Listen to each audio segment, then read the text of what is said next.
Roby-Coleman. If he makes those plays, I think Dallas does have a shot, but I'm not sure. Well, if you gave me an option, Jared Goff or Dak Prescott in prime time, I'm taking Dak Prescott over him every time, okay? Dak Prescott is better in pressure. That's just how it is. He'll make the throws. He'll get the W against the Rams. I don't care if it's shocking. They're going to the NFC Championship. That's my saying. That's how I'm landing it. So, Hudson, this one. Yeah, Hudson, I was wondering, since you picked the upset team both times, as the Rams and the Colts are both favored, or both not favored in their games that they have to play, who do you think is the more likely shot of winning, the Colts or the Cowboys? Definitely Cowboys Rams are going to be is definitely. I could totally be wrong on that one. I think it's about 50% chance that I'm right. The Colts, that's out of all the picks that I have, I think that's where I'm 100% sure that I'm going to be right. Interesting. I have full confidence in the Colts. I don't know what it is. It's just a gut feeling, and I'm going to stick with it. I mean, hopefully none of my parents are listening to me right now, but I think the Cowboys have a better chance of winning. The Colts have a better chance of winning because the Cowboys, they do have those players. They do have those weapons. It's just a matter of if Dak Prescott can deliver those huge plays to players like Michael Gallup and Blake Jarwin. I think these are the only two games where I'll pick the underdog. No, I picked the Chiefs and the Rams. Yeah, no. So we'll see what happens next year. Let's move on. Definitely some great games to watch. Definitely. I'm very excited. Yeah, so we're just about an hour away from the start of the divisional round action, but we're going to focus on Sunday, where we have a very interesting game starting off the slate in Foxborough, where we have New England Patriots and the Los Angeles Chargers. Well, the Patriots are favored in this one, and Phillip Rivers' record against Tom Brady is now pretty. There is some chance. I mean, there's always going to be the Patriots haters out there saying the Patriots are washed up. But personally, I really don't buy it on this one. I think what happens is always going to happen. Brady's going to win this one, but I think it's going to be a very good game. I think this. Here's what I'm thinking. Okay, Tom Brady. Everyone thinks he's washed up. Everyone's like, no, you guys, you'll see when it comes Sunday. But I honestly disagree. Okay, this Chargers team, although they are at home, they are the better team. They have a better record.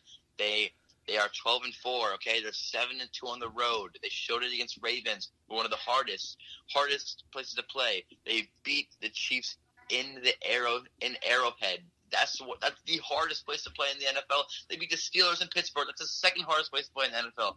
They are amazing on the road. You cannot stop them on the road. I think this will be no different regardless of what time zone they're playing in, where they're playing in, whatever weather they're playing in. They've been amazing. They're the best, the most well-rounded team in the NFL.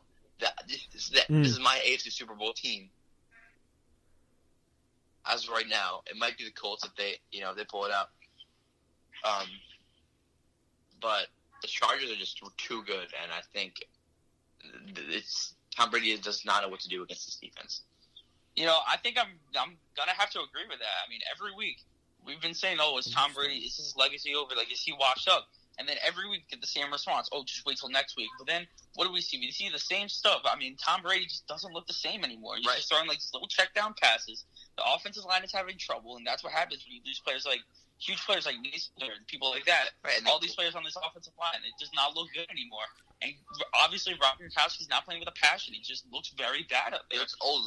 He looks like he's 40. He's 30 years old. He's probably going to retire next season. Everyone's talking about, just wait till Julian Edelman and Chris Hogan get going. But Chris Hogan just hasn't been doing anything yet. And this huge loss, I mean, Josh Gordon's a huge loss for this team, too. And this Chargers team is well-rounded. They have a great quarterback in Phillip Rivers. He's ready to take the next step, make it to hopefully the AFC Championship. They have a great running back in Melvin Gordon. And they have a great receiver in Keenan Allen. And Mike Williams. And guess who's coming back? Hunter Henry. Right. He's coming back. If you don't know who Hunter Henry is, he is the tight end for the Chargers. That was really good in 2017. Got injured this season, but he's coming back in the playoffs. He's been activated. They did pick up Antonio Gates while he was gone, which is a great pickup. But Hunter Henry's back. It's a fast tight end, fast, tall, strong tight end. He should really make a difference this game. I just think, Mike Williams, second year in the NFL, he's finally proven himself to be that worthy number 6 pick in the draft, and he's really showing his skills. He's having almost as good a season as Keenan Allen. It's ridiculous to see the growth of him from his first year to now. Keenan Allen's coming back with the fury after being injured, And it's great to see these players. And we haven't even discussed how good their defense is. Last week we were talking about, can the Ravens pull off the brakes of this Chargers defense? What do we see? An absolute menace of Melvin Ingram just come in and stop the run every single play. Every time. He was forcing the fumbles of Lamar Jackson. He was getting Lamar Jackson on the ground, looking like the rookie that he should be looking like. Right. And Melvin Ingram's really been showing his role in this team, and this defense is ready to take this next step and take it to the AFC Championship. And here's why I like their defense. They keep changing it. Against the Ravens, they put at a linebacker to stop the run. Derwin James at linebacker. Yeah, because it was so fast. Derwin James is a great rookie. He's also the rookie of the year.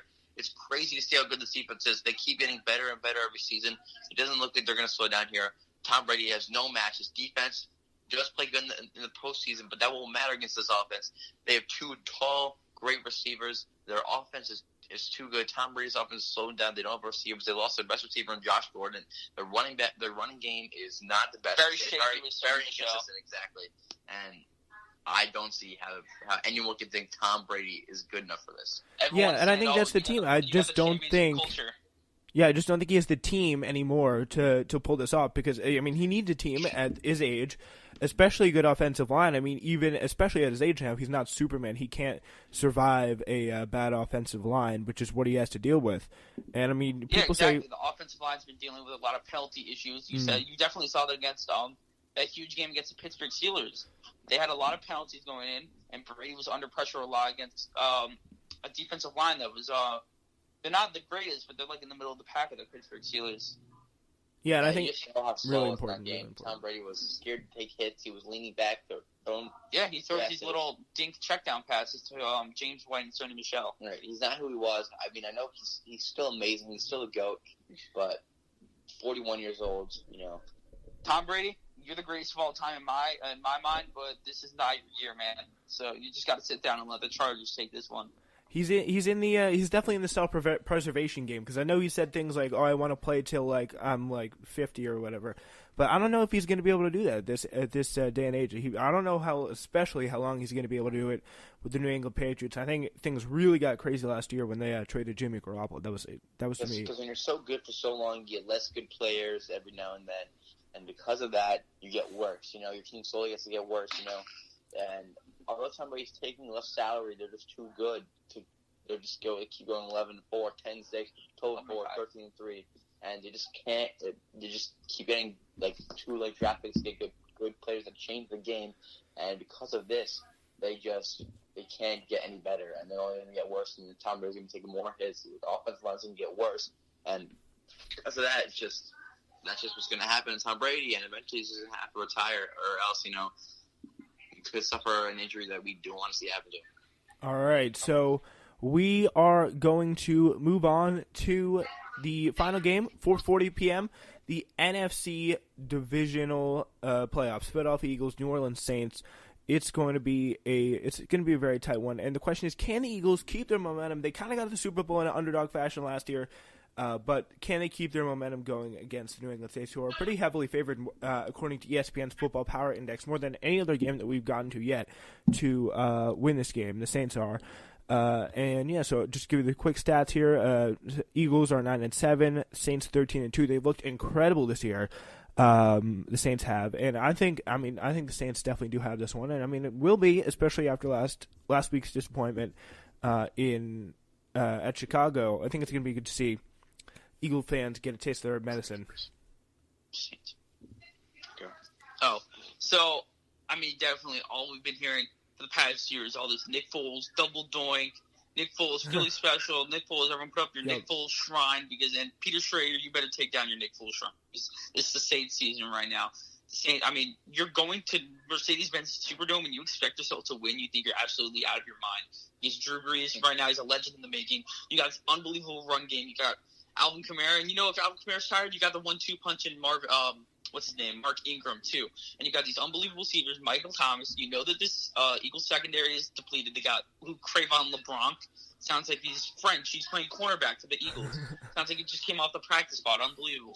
And you got this unbelievably shaky running game, too, for the Eagles. You got Corey Clement. I don't even know if he's still playing. I don't follow the Eagles run game. You got Josh Adams and Wendell Smallwood. They're just too shaky of a run game. And yes, you can talk underdog all you want, and you can put your little candles on your Nick Foles shrine, but it's not happening this year. Sorry, Eagles fans. The Saints are blowing the brakes off of the Philadelphia Eagles on Sunday. I hate to disagree with you, so I'm not going to. Saints are definitely going to pull this one out. But here's the thing. I do think the Saints will win. I think they're a really good team. I just think Nick Foles can't handle it. But then again, that's what we said with Chicago, okay? And look what happened to Chicago. Although it was a kick, just the whole game they should have been scoring more points.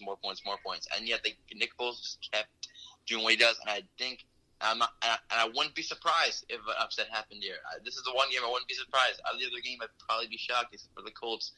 But I'm not going to be surprised here. This Nick Foles, okay? There's something with him that no one can explain. No one knows how to stop.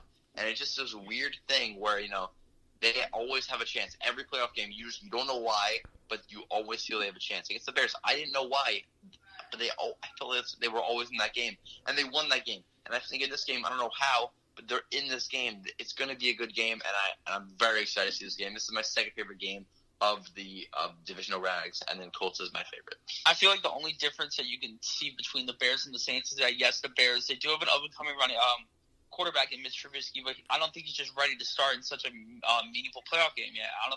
Yes, he did have a great game, but you got Drew Brees, one of the greatest quarterbacks, one of the greatest statistical quarterbacks of all time right now. He's stepping on the field.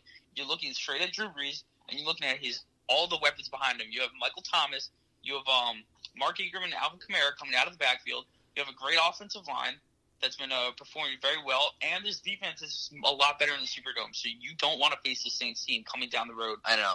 All I'm saying pretty much is just Drew Brees has choked before, with Dallas, and he's choked before, and I just against a good defense, sometimes Drew Brees does choke, and I hope it doesn't happen. It's very unlikely it happens, but in case it does, then Eagles could have a chance, but I don't think it will. I think the Saints will pull. I just think it's time to blow out those Nick Foles shrine candles, Peter Schrager, and everyone at NFL Network. I agree. You tell us. All right. Yeah. So that is that for the divisional round. We'll see what predictions of those come true, and maybe if things work out, we will review our predictions and get ready for the possible championship games coming up on next week's show. But we are going to turn right now to some news around the league, with Freddie Kitchens heading to the Browns. And the Browns on Saturday, they named Freddie Kitchens 13-year NFL coaching veteran who helped turn around Cleveland's 2018 season after taking over the offensive coordinator. They named him just on Saturday the team's 17th full-time head coach. Kitchens takes over following a year in which he began as the Browns' associate head coach and running backs coach and finished as the coordinator of one of the league's most improved offenses over the second half of the season. So what I just read there for you was from the Cleveland Browns website. And what do you guys think? Does this Freddie Kitchens move here make things a little make that look better for the Browns, or is it just another dangerous example of the kind of philosophy of promoting from within, and that could be negative? I think this is just a very good move by the Browns, and not only just because you got that great relationship between Freddie Kitchens and Baker Mayfield, but also because you saw once Hugh Jackson was out, you saw all these new players from the Cleveland Browns get these new opportunities. You saw they got rid of Carlos Hyde, and that was a great move because now he's struggling in Jacksonville under that turmoil of a team, and they gave the hand to Nick Chubb, and you know what Nick Chubb's doing? He's become a very great running back for this Cleveland Browns team. They've also given They've also given a lot of opportunities to Antonio Callaway, a lot of opportunities to Rashard Higgins, and they've been performing at a very good pace, and you saw it definitely with Cleveland Browns' success towards the end of the season, and I really think it's going to be a huge thing for Cleveland to do. And Freddie Kitchens, he's just ready to take that next step with Cleveland. I think it's a great move. Nowadays, quarterbacks need to have someone who's comfortable with them to make them better, and Freddie Kitchens has definitely helped him out, and I see this being a good relationship, and I believe in the Browns. Yeah, so it's very interesting. We don't often see a true vehicle for the Browns to get some hope back into their system, and this could be probably one of the best instances really that they've had in years to possibly get some sort of a boost back to their fan base. And the promoting from within thing definitely is a little bit sketchy, but it is something that you'd like to see some kind of hope going on right now. Now I'm going to turn to the Bears, where Chuck Pagano has replaced Vic